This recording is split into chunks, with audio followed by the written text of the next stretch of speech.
Bonjour chers partenaires, je me retrouve aujourd'hui dans un endroit un peu particulier, c'est une école à Agde et aujourd'hui je suis là pour voir un peu de plus près à quoi ont servi ces 1 000 € pour organiser ce stage pour les enfants et on va apprendre un peu plus sur l'histoire de l'association Les Talents Cachés.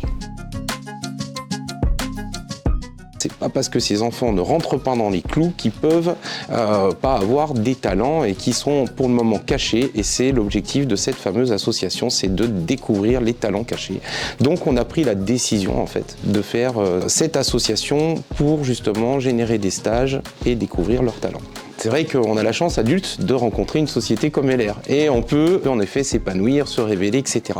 Mais l'objectif des talents cachés, c'est d'arriver plus tôt, d'arriver avant la période de collège pour justement remettre l'enfant en confiance en lui, mais aussi avoir un discours avec les parents. Dire voilà, c'est pas parce qu'il sera toujours mauvais en dictée, par contre il peut être super doué parce qu'il va compenser ailleurs dans d'autres domaines. On choisit les activités par rapport à ce qu'on veut détecter. Mais oui, l'atelier cuisine nous permet de voir le respect des consignes, le leadership, enfin on voit beaucoup de choses dans une cuisine. On s'entraîne sur apprendre des choses et faire des nouveaux copains, des copines. Donc cet après-midi, ils vont faire plus de l'introspection.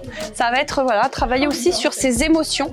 Parce qu'il faut savoir que l'association Les Talents Cachés, c'est une association qui a des enfants qui ont des troubles de l'apprentissage. Et parfois, gérer les émotions et l'hyperactivité qu'on peut avoir. Et là, du coup, on va leur donner des clés pour pouvoir gérer leurs émotions.